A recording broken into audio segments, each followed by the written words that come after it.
Welcome to the Sportz Phenz Show. The show where, just like you, we can't get enough sports. The 47-year wait is over! And the Nuggets win it! Johnson throwing, it's up for grabs, and he's caught for the touchdown! And the Denver Broncos have taken Super Bowl 50. And the Avalanche are 2022 Stanley Cup champions! And a shot into the back of the net for Diego Rubio! Now here's your hosts, Arthur Knight.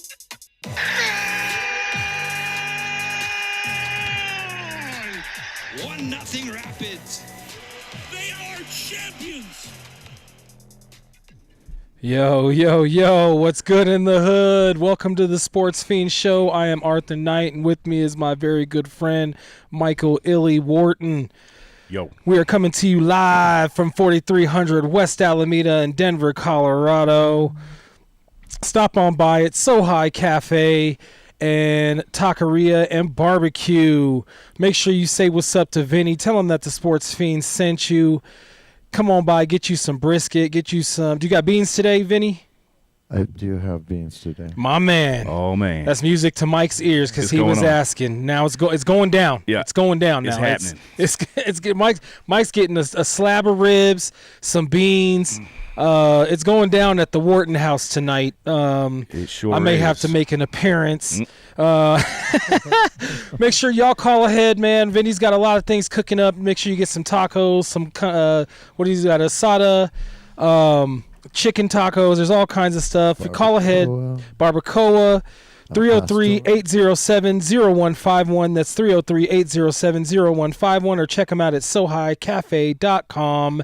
4300 West Alameda. We are also being brought to you by iEnvy Vision.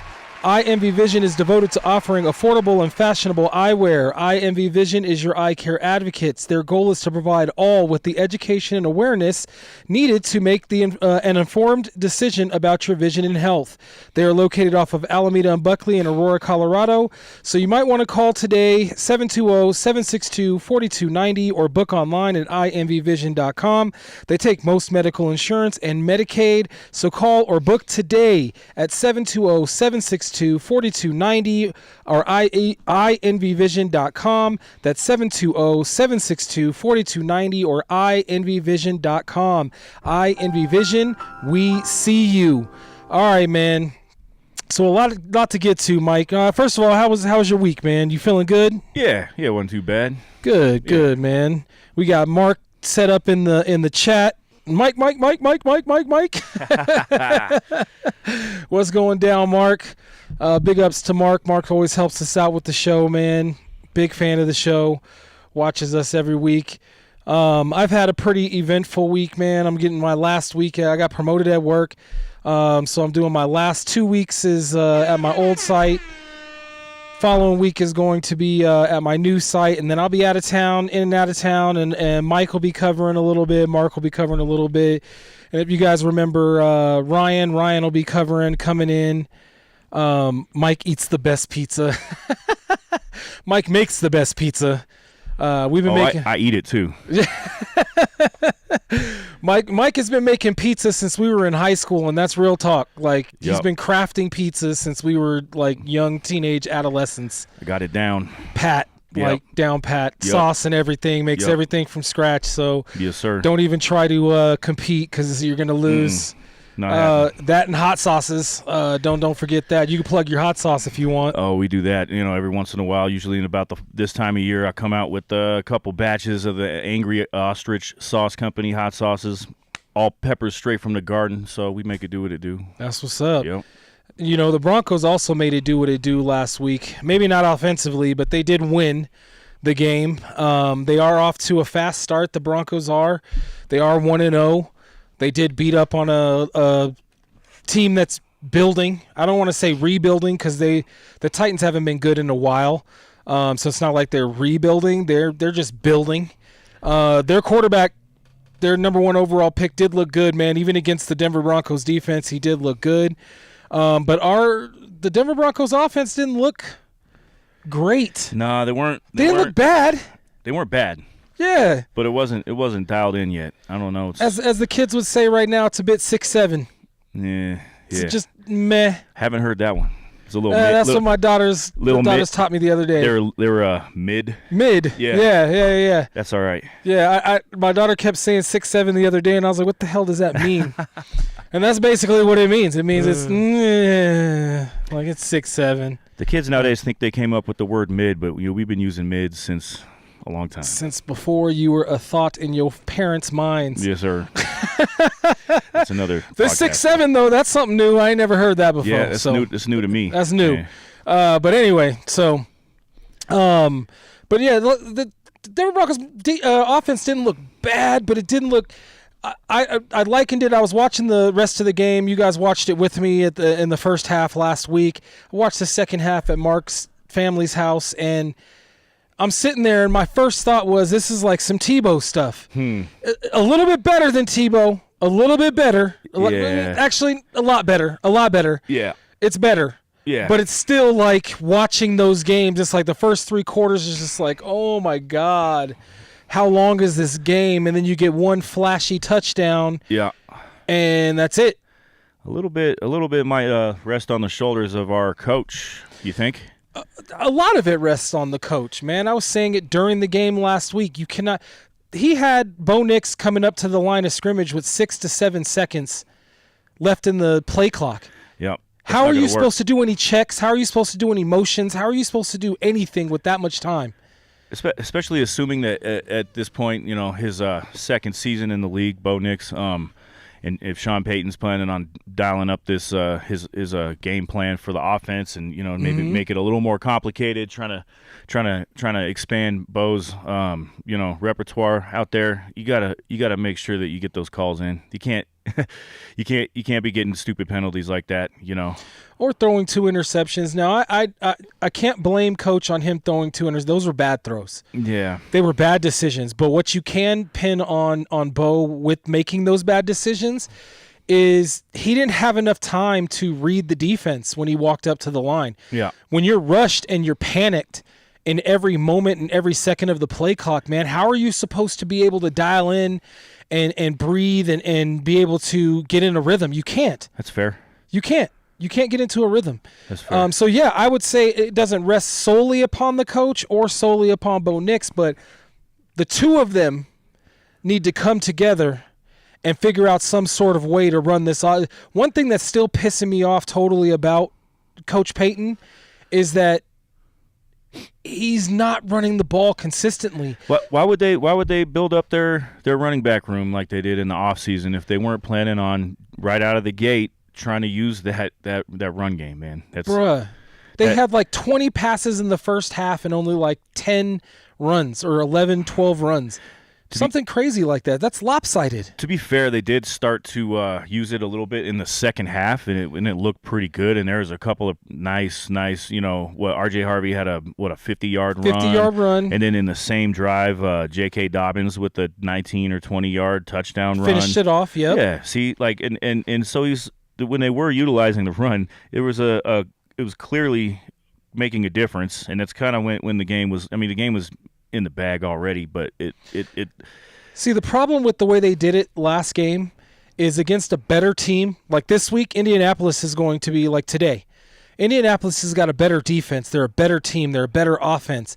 So you're not going to be able to get away with running the ball the way they did in the second half unless you're up by more than 2 touchdowns. Period.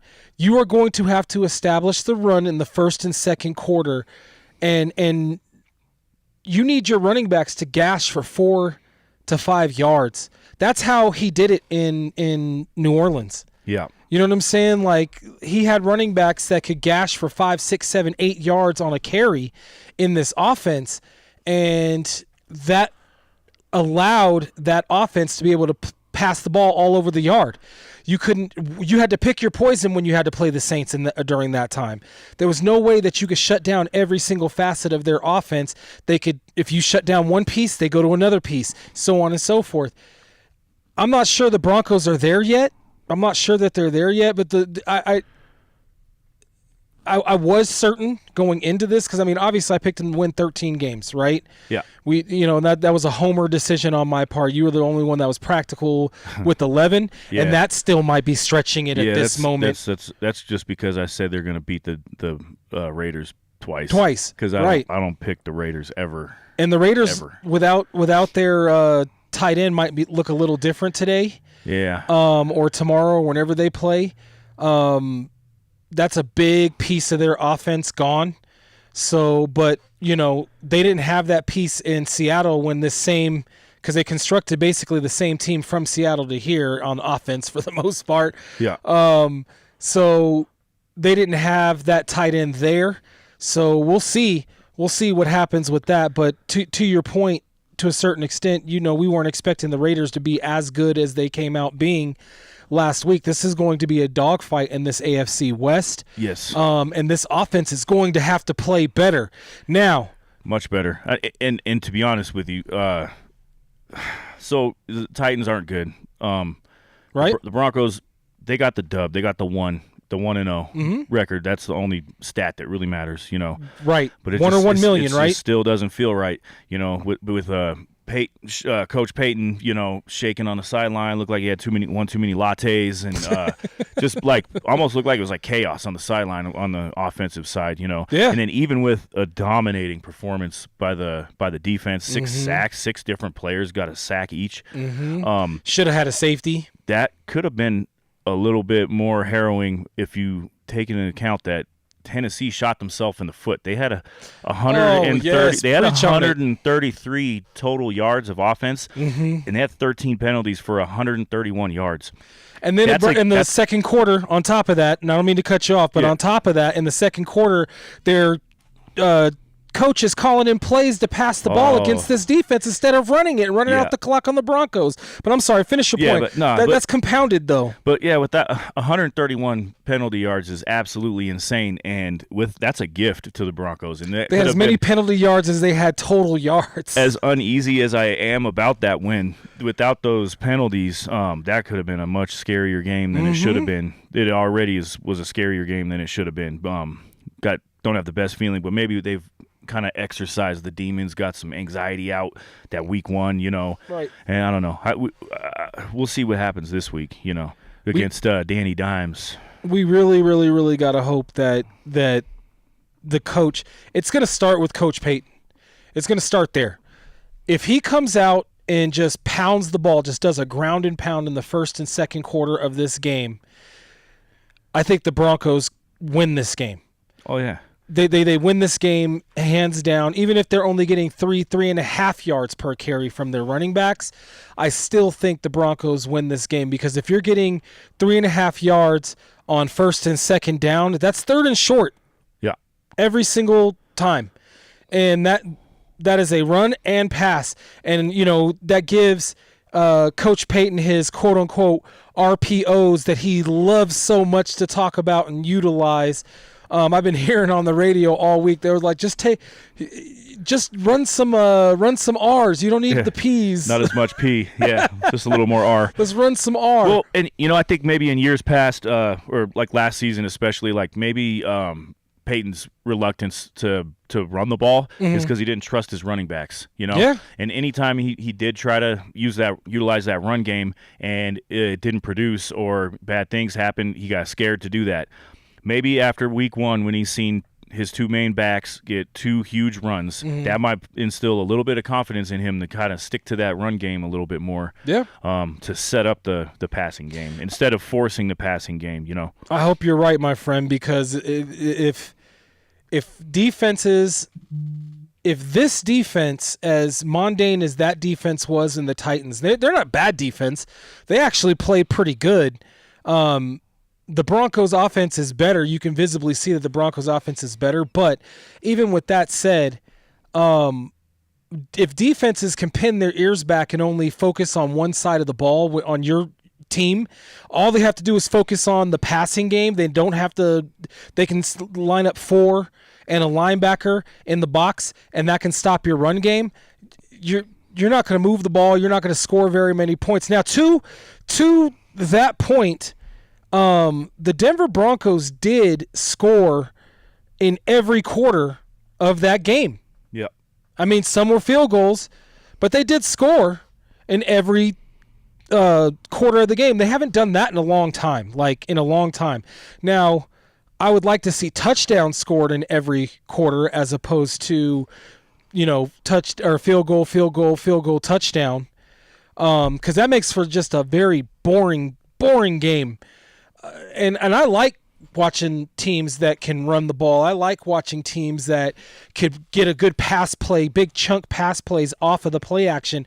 And it baffles me when I see Coach Payton calling in play action fakes when they haven't run the ball. Yeah. Like, you have to make that make sense to me, sir. Like, I understand you're a Super Bowl winning coach. He gets paid for this. I understand. I'm just a lowly fan. I get it. But with that said, you're supposed to score points, man, and you're supposed to fake the defense out. How is the defense faked out on a run play that you're not setting anything up? Yeah. And I only get that from, like, the Shanahan era. You remember those bootlegs that Shanahan used to run? Oh, yeah. But those were set up by TD runs. Yep. TD would be they'd run. He'd be eating 6, 7, 8 yards, sometimes 10, 15, 13 yards, right? Yep. And then they would give him that play action off of that and have the whole defense flowing one way, and then Elway and a wide receiver are all alone on the other side of the field with nobody covering that wide receiver. Now, am I wrong? Like, am I crazy? No. Everybody could see clearly that Sean Payton needs to run more. And if like I said, in years past, he was a little bit nervous about it, I have a strong feeling that we're going to see probably a pretty big day from either Harvey or Dobbins, because he has to have some more confidence in those guys after seeing, that 50-yard run from R.J. Harvey was great, and that's exactly the kind of thing that the opposing defense needs to be scared of, and then hit them off balance, and then maybe you could start throwing in some of those. Well, at least you have them thinking about it, right? Yeah, just as a have it in the back of their mind, and then they gotta make their adjustments, and then that's when you can start exploit. Yeah, then you could turn it into a laser show when you. Right, then you could break out Vinny's playbook, just huck it down the field. Yeah, yeah. Because that's Vinny's playbook. Vinny says every play I'm throwing it down the field towards the end zone. Every play. That's his. That's why he can't coach the team.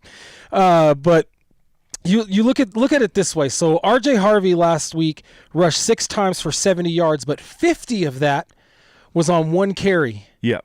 So really, he carried it 5 times for 20 yards. Yeah. Right. Yeah. So he had an average of 11.7, but really he averaged about 4. Yeah, 4 yards. 4 yards a run. If you take out the 50-yard run, take out the anomaly. And J.K. Dobbins had the same. Yeah. Yeah, pretty much similar. It's pretty similar. I mean, 4 yards isn't bad, but it's not. You maybe want like 4.5, 5.5 per. You know what I mean? In this offense, yeah, you do. Yeah. You do, but I will take 4. But you've got to keep going with it so you can get that 5, 6, 7. You got to wear that defense down, man, and not just by having them run after screens and.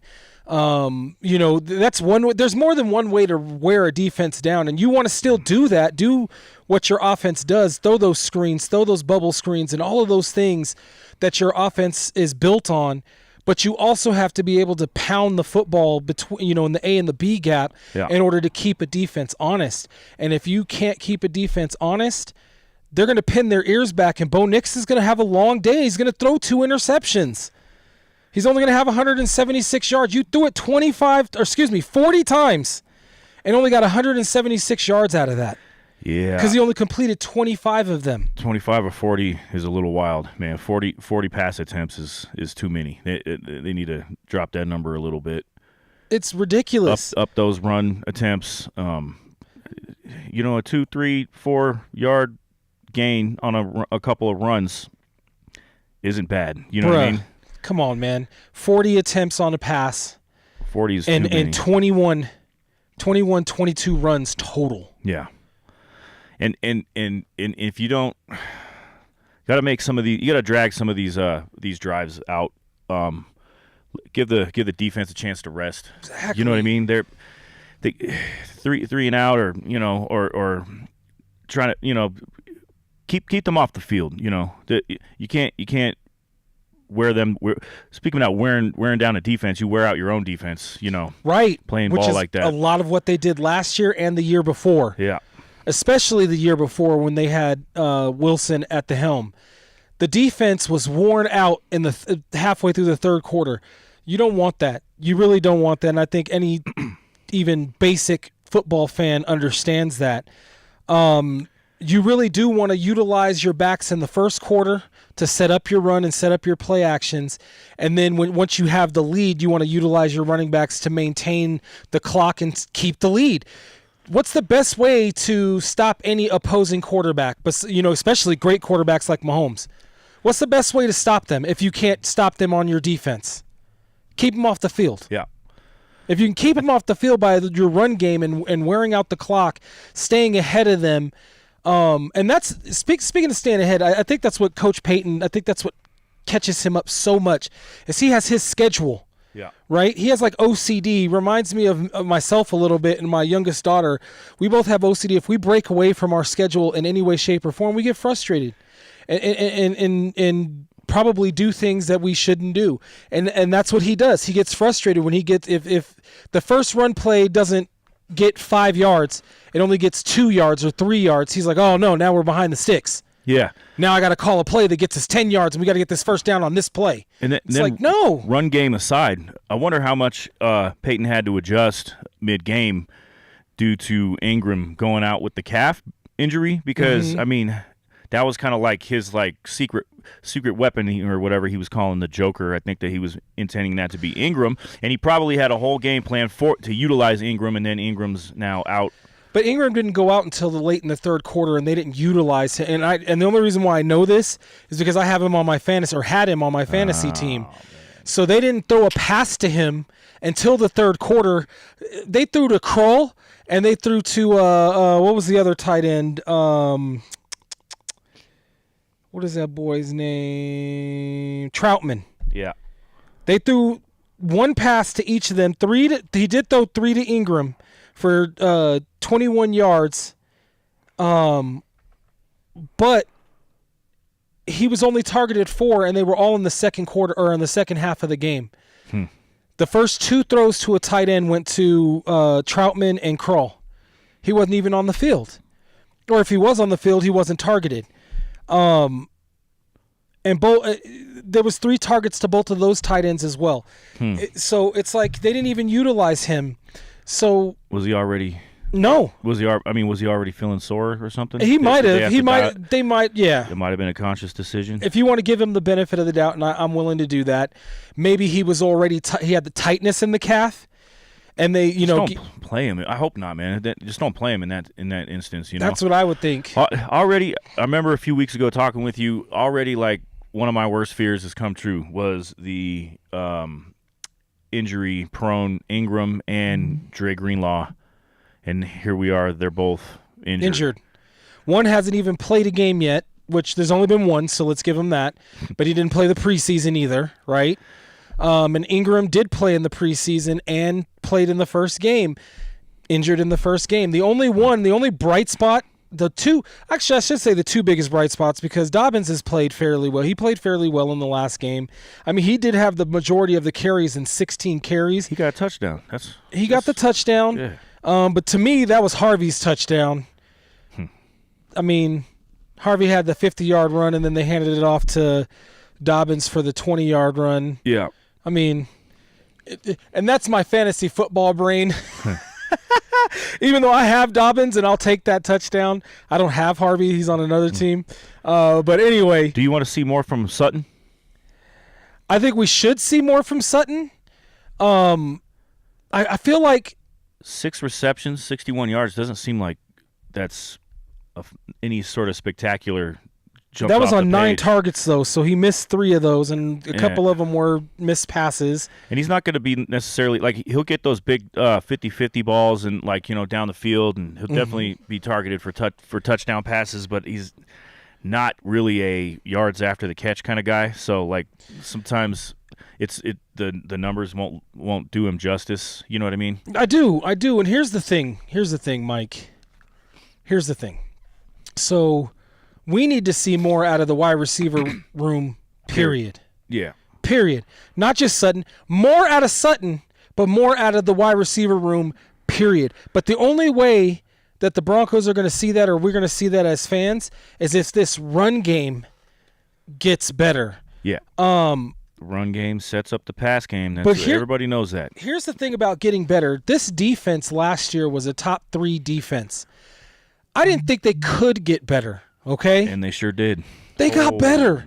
How do you hold a team to 133 yards? I don't care that they had a rookie quarterback. Everybody keeps telling me, it was a rookie quarterback, and, it's a team that's rebuilding, and they're still professionals. Do they not get paid on the other side? If the Broncos lost to them, let's say they put up 17, 18, 19 points. They didn't. They didn't score a touchdown. Not one. They didn't score a touchdown. They got in the red zone 4 times and kicked 4 field goals. You know what I mean? Yeah. They got some chunk yardage between the 20s, but did they put any points on the board? Did they really threaten this Denver Broncos defense? I don't think so. No. I don't think so. And it's crazy how Pat Surtain, it's like, did he even play? You know what I mean? I mean, he's a ghost out there, man. They're never gonna throw at him. That's and then on the other side of that tandem would be Riley Moss, and he gets thrown at every single down. Yeah, and he's no slouch, bro. He's fantastic. And then just imagine being on the offense and looking and seeing Hufanga in his beautiful flowing hair, and just like how scared you'd be, because that guy. That's a missile coming at you, bro. That man is where the ball is. He's a magnet. He's a ball magnet. Wherever that ball's going, he's not too far behind, and he's about to take your legs out. Man, I was saying this before the show to Mike, man. That dude is like an American Express card. He's everywhere you want him to be, man. That dude is everywhere. He is causing forced fumbles, 7 tackles solo, 4 assists. He's exactly what the Denver Broncos needed in that backfield, in the defensive backfield, to help out when it came. Because now he's helping in the run, right? Yep. And he's able to cover.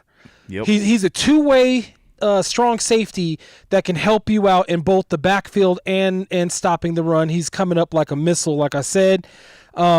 He, by far, with J.K. Dobbins, like I said, there was 2 players that are so far working out for the Denver Broncos, and that's Dobbins and Hufanga, man. And Hufanga is the brightest spot out of all. Now, granted, God forbid, let's just hope he stays healthy. He has to. I think he's also spent some significant time the last 3 seasons being injured. Right. So we could just, knock on. Here's the thing, though. Hope that he can hold it together. He's not being asked to do more than his fair share in this defense, as opposed to when he was in San Francisco. They asked him to do a lot more. Yes, he can cover. Yes, he can stop the run. The Denver Broncos didn't need him last week to do too much. He did a lot. That's my damn phone, man. He did a lot, but he didn't have to do too much, because you have 2 corners that can lock down. Riley Moss is locked down, bruh. He was looking like, keep throwing that ball over here. I'm gonna take it. Yeah. I'm gonna take it. And then obviously, like you said, PS2 is a ghost out there. Anybody he's on is invisible. Yeah. Here's a great, and I'm sorry if we're jumping all over the place here, ladies and gentlemen, but there were some bright spots. Every single Denver Bronco, with the exception of Ingram and what's the linebacker that's out? Greenlaw. With the exception of those 2, every single Denver Bronco that has been added to this Denver Broncos team as a new addition or a new bright spot, their names, and I'm including Sutton, Allen, and Bonito in this category, because they're all just got re-signed, right? Yeah. So they're new contracts coming in. Every single one of them stepped up and showed out last Sunday, right? Yep. Every single one of them had their name announced last Sunday. Sutton with the only touchdown that the Broncos got, right? It was touchdown pass. A nice. Oh yeah. You're right. Because they did run Dobbins got a rushing touchdown. That's correct. Yep. Yes, but he got his passing touchdown, and it was a great out and up. Yep. Man, had that corner in the spin cycle, had his feet all jumbled. He had no chance at catching that ball or defending the pass. That was just a easy catch and pass or throwing a catch from Bo Nix to Sutton. But also Benito, man. Benito, and I was watching like some highlights from him last year too, and I said this. It's not only just that he can get after the quarterback. Like this last week, he was stopping the run from the backside, the weak side of the defense. He was running down the line of scrimmage to catch the running backs before they could get going. But last year he was also, I think he had 2 or 3 interceptions, so he can guard in the pass game too. But for him to get a sack, and maybe even a sack and a half if I remember correctly. Yeah, I mean 6 total sacks by that defense is just crazy in the first game too. And yes, again, against a rookie quarterback, but that offensive line is pretty stout. It's just that this defense made them look like they weren't that good. Yeah, don't sleep on Cam Ward. He's going to be good. That kid is going to be phenomenal. He didn't throw any interceptions. That's something that's pretty impressive for a rookie in his first game against a possible best defense in the league. And most of his missed passes were drops by his wide receivers. Yeah. Like he was fitting in passes that were hitting them in the hands and in the seam, hitting them in the seam and all kinds of things. But his wide receivers, man, who are veteran wide receivers, I might add, he's the only rookie really on that team. Pollard's not a rookie. Pollard is an all-pro back. He's got two wide receivers that are all-pro. And I agree with Mike. I agree with Mike's assessment on that. Cam Ward is going to be very, very good. Very good. His decision, he didn't throw any interceptions against the best cornerbacks in the league, best secondary in the league, and he didn't throw 1 interception. I don't even think there was. Well, I think there was Riley Moss. Riley Moss had 2 chances at a pick, 2 chances, but probably a little out of position. Still defended the ball well. Didn't allow the Ridley to catch the ball, but still 0 picks. Against the best defense. I'm arguing the best defense in the league. I don't care what anybody says. They held that team to 133 total yards. I was trying to look back and look to see if there was any other defenses that have done that before. And I was hard-pressed to find a defense that has held any team, any offensive team, rookie quarterback or otherwise, under 150 yards for total yards. That's special teams. That's offense. Total yards, 133 yards. Like that's definitely dominance. Dominance. Like the Broncos defense is legit. Let's just hope that the offense can catch up sooner than later. I don't know. I'm looking online and I'm seeing the AI is telling me that Ingram is cleared to play today, but I don't know if he's going to play. And Greenlaw should be back next week. Yeah, and I think he is going to play today, but will he be utilized? We don't know. That's what everybody was thinking was they brought in they beefed up the running back room, right? They got the running back that he wants. They're going to run the ball more. Not really. They got Evan Ingram because he could be the joker and he could play wide receiver. He could play tight end. He can still block. He's like another Shannon Sharp.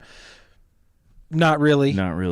Like, man, what are we doing here? You know how those calf injuries work, man. They're pretty. It's kind of like high ankle sprains. Well, it's nagging, and I don't know. Like he's cleared to play. Maybe keep him on a pitch count if he does play, but I don't even see why not give it another week. Don't push it. If you're gonna put him on a pitch count, dude, you might as well not play him. Exactly. So don't force it back with that calf injury because it could be nagging all year. That could be an issue. Or cause him a worse injury, and then he's out, period. Yeah. I think you play it safe like Greenlaw. I honestly do. I think you play it safe. Unless he was just dehydrated and not used to playing in Colorado, which happens. Yeah. That happens. If you've never actually played a sport in Colorado, you don't understand. And I don't mean professionally, I mean period. That's why most players that come out of Colorado, whether it's basketball, baseball, football, doesn't matter, are in better conditioning than most players. I'm not saying they're the most talented. I'm just saying they're the most they're higher condition. Just like players from Utah or anywhere that has high elevation. But we have one of the highest elevations in the country. So when you're just here as a kid playing football in Aurora, Colorado, or in Denver, you're a mile high above sea level. You're already at an altitude, and your conditioning is going to be that much better than somebody who plays in L.A. Period. Well, hopefully we can try to keep Ingram healthy here, and it's looking good for Nate Atkins to come back next week as well. That's what's up. That should help the tight ends, the tight end room. Greenlaw coming back, all that does is make the defense that much more scary. Yeah, now I understand why they kept so many tight ends in the tight end room. I think they kind of knew Evan Ingram might be. Yeah, I think that was clear from the start. His conditioning's not there. That's why I don't know why they're rushing him back so soon. They could kind of treat it with kid gloves and sort of baby that calf, and so we still got that guy in the home stretch in the long run later on in the season instead of losing him for the last 6 games or something. I couldn't agree more because they got reckless. I couldn't agree more, my friend. Could not agree more.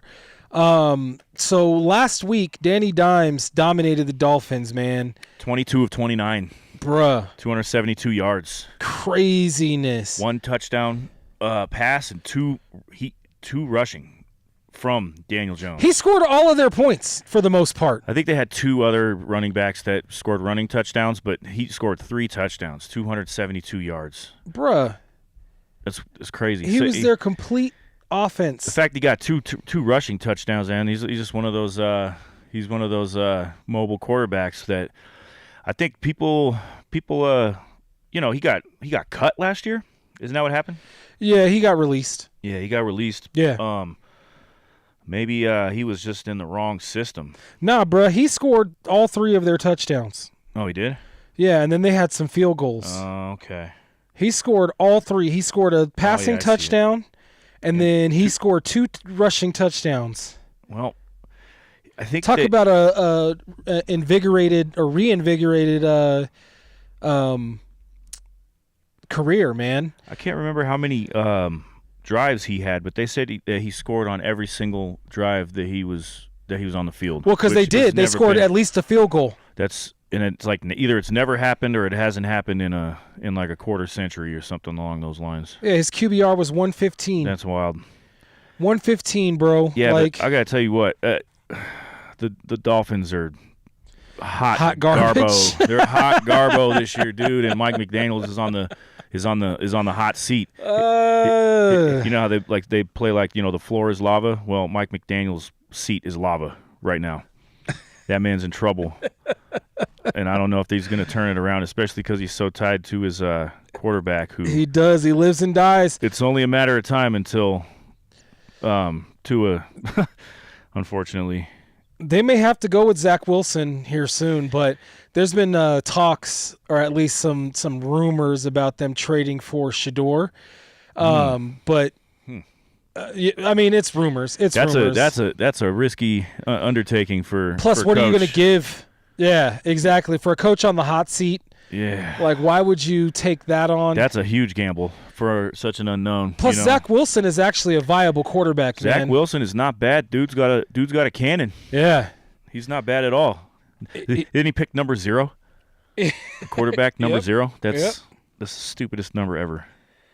I mean, some people pick it for certain reasons, but I like it in basketball, not football, man. That's crazy.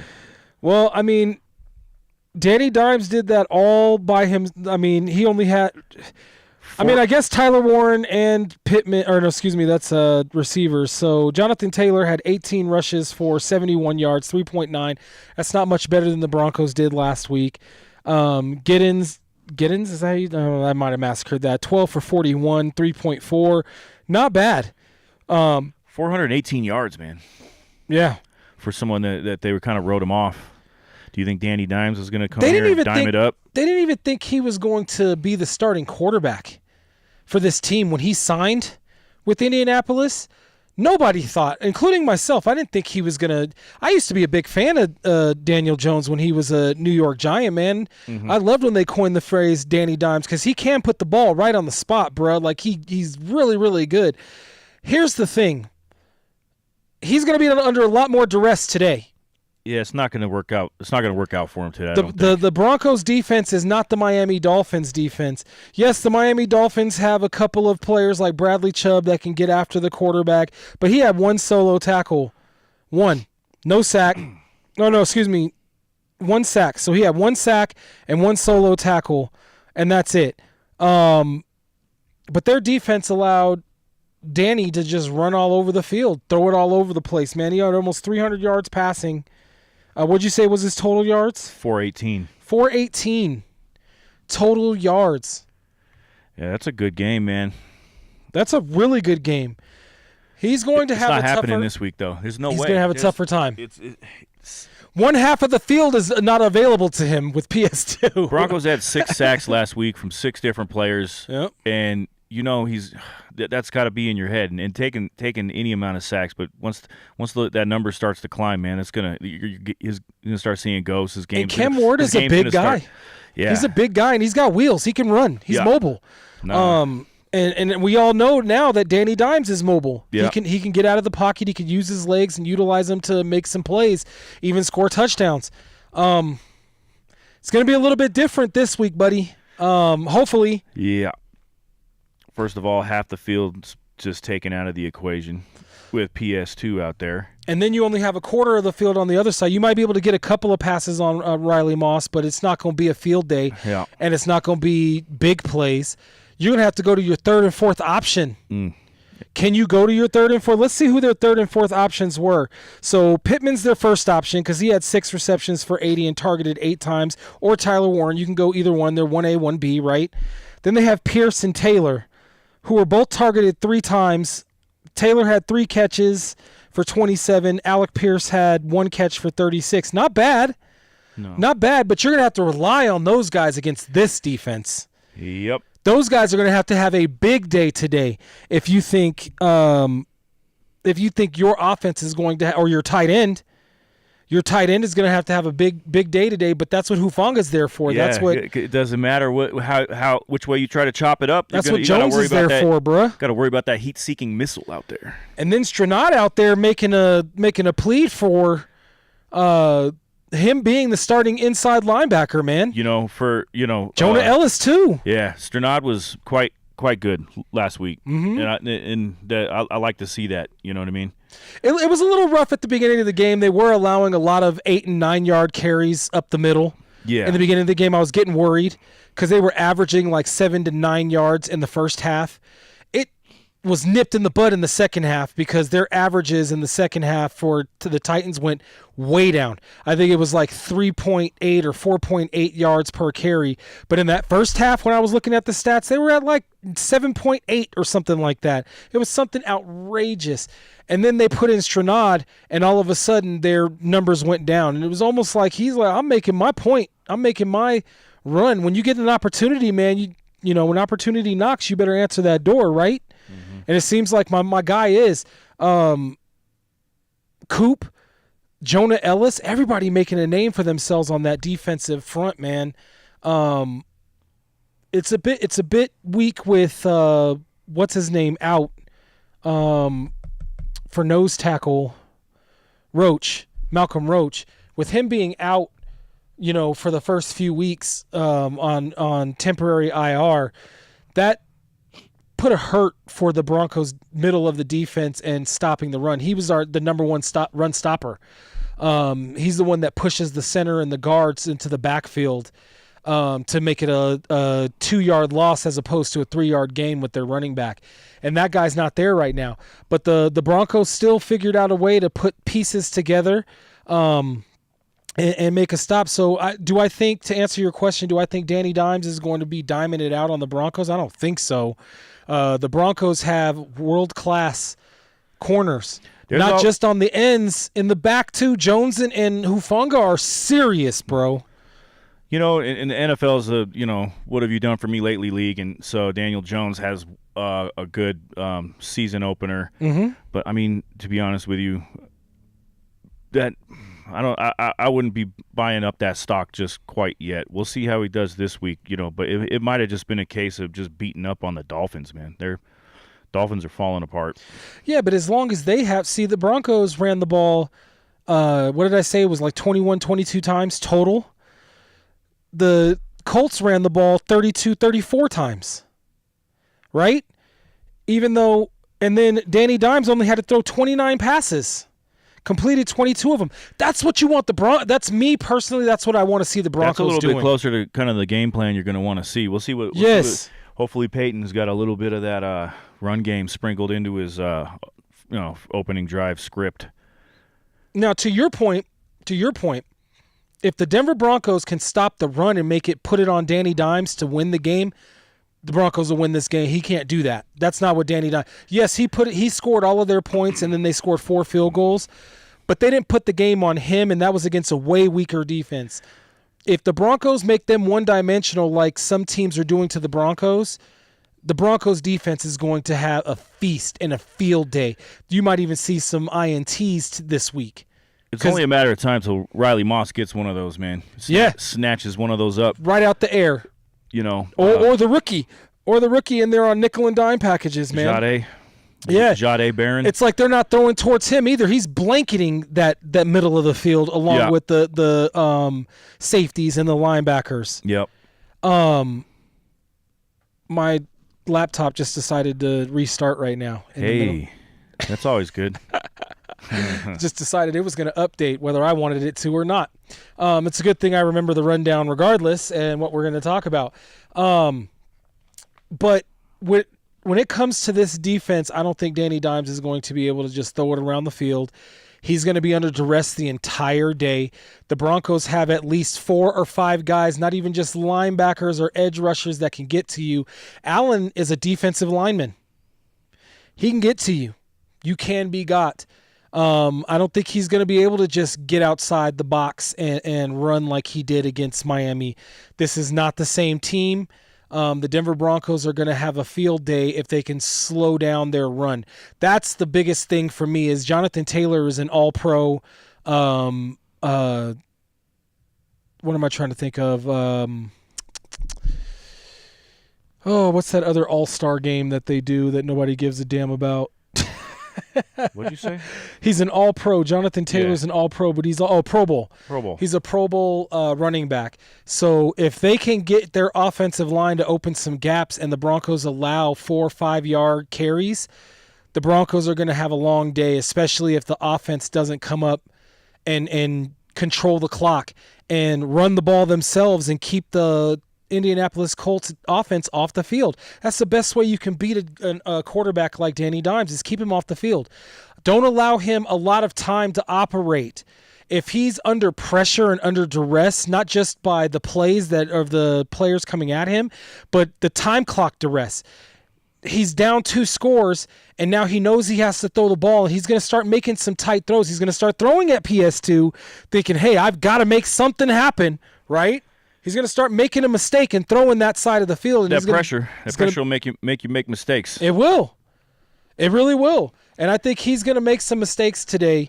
I do not think it's going to be a walk in the park for the Broncos, though, only because of the fact that if the Broncos do not get their running game going, their defense is going to be worn out. Man, I feel like it's been the same conversation for 3 years. 3 years now. Yeah. Just run the ball. Just run the damn ball, Peyton. Run the ball. Sean.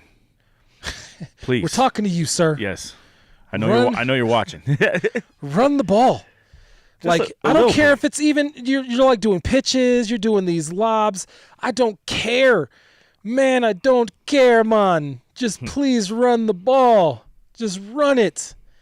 Run it several times. Run it 30 times between your 2 running backs. 15 each. That'd be great. I want to see each player run 15 times. I don't care if Harvey's 15 in the first half and then Dobbins is 15 in the second half, man. Let's do this. Let's do this. Let's keep. You saw Harvey could break a big one. Yep. Dobbins can break a big one. That should put your mind at ease. Just hit that run game, man. It's not rocket science. You want Bo Nix to be, what did he say, top 4 quarterback in the league. That's how you do it. Then you need to set that man up for success. Name me one quarterback, even the great one right now that plays in Kansas City. Name me one quarterback that has been able to do it without a run game. Because that was the reason why they couldn't do it last year. Kansas City, they got to the game, just like the Denver Broncos. Remember when Elway would get to the game? What was his biggest stickler that they could, as soon as they got to the Super Bowl, all the defense had to do was hone in on John Elway. That's all they had to do. Keep him in the pocket and then rush him every single time. And the Broncos were losing terribly in the Super Bowl because they had no run game. It wasn't until John Elway had TD that they were able to win 2 Super Bowls. When Peyton Manning won here in Denver, had a good running game. Wasn't great, but it was just enough, and they ran the ball just enough to keep the defense honest, keep the defense from being able to hone in on Peyton Manning and send their edge rushers every single time and tackle him or get him, because Peyton Manning was a statue back there. He's not going to shake a couple of dudes. He's not going to do that duck under that some quarterbacks do.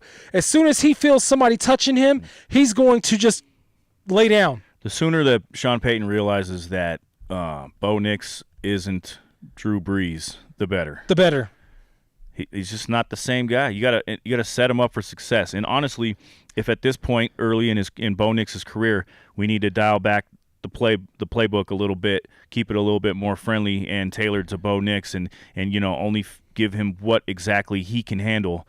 That's what we need for success. Then stick with that. And to be fair, to your point, Drew Brees wasn't even Drew Brees when he first got to New Orleans. No, it takes a while. You gotta, and I think I even heard a quote from Drew Brees regarding Sean Payton and Bo Nix saying that he's going to only give you exactly what you can handle. Right. And I don't know if Sean Payton forgot that philosophy last week, because I think maybe he was trying to get a little too fancy, and I don't know if that's because he was overconfident in Bo Nix, or if maybe he was overconfident in that winning that game, that he thought he could kind of experiment a little bit, like we're still in preseason or something. But maybe don't try to be so fancy. Get those play calls in, and above all else, you got to run the ball. You have to run the ball.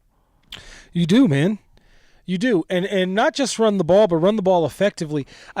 Okay, so to your point, you said he needs to forget that he's not Drew Brees. Yeah.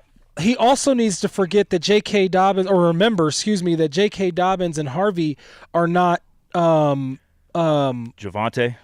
No. I'm talking about the running backs from New Orleans. Oh.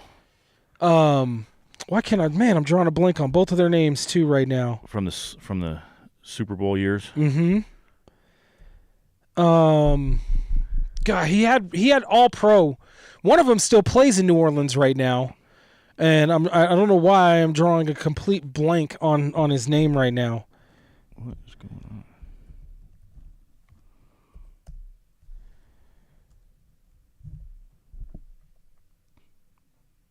Hold on, give us just a second here. Hey, no one minds a little bit of dead air. Alvin Kamara. Yeah, Alvin. Yep. He's got to remember that J.K. Dobbins, Javonte Williams, all of these running backs, Bidet, all of these running backs are not Alvin Kamara. Alvin Kamara is a unicorn. He's one of those guys. He's a joker, as Coach Payton would say. He's a guy that can run routes out of the backfield. You can line him up as a wide receiver. He can run those routes. He can also run the ball on pitches. He can stretch the field. He can run between the tackles. He can run in the A gap up the middle. He's one of those guys. You don't have that. You don't have a Swiss Army knife in your backfield. You need to utilize these guys in the way that you can utilize them. Harvey likes to. He's fast. So you should be utilizing. Like when he broke that was it a handoff? I can't remember if it was a handoff or it was a short pitch on the 50-yard run. I want to say it was a short pitch or it was a stretch run, right, where they stretched it out to like what they would do a bootleg, but it was one or the other, to where they did. Could have even been a stretch RPO to the right, but either way, utilize those plays. Utilize his instincts to stretch the play out and hit the edge. That's what got him that 50-yard carry, and this gives your offensive line a breather as well. All of those passes, 40 passes. Do you know how hard that is to guard against a blitzing defense when they know you're going to pass it? Yeah. Don't become predictable. Didn't the Saints have Reggie Bush when they won the Super Bowl? They had Bush, and there was one other one that was a top tier running back it was like Kamara, and I want to say it's Montgomery, but that's not correct. He played here for a little bit too. You're talking about just like in the last whatever in it was still when Peyton during Sean Payton's tenure. Correct. I'm trying to think of his. I'm not super up on recent Saints because they're so garbage. I even have a coworker that's a Saints fan. I don't know why he's a Saints fan. I think he's born and raised in Colorado, but Mark Ingram is who I was thinking of. They also had Deuce McAllister.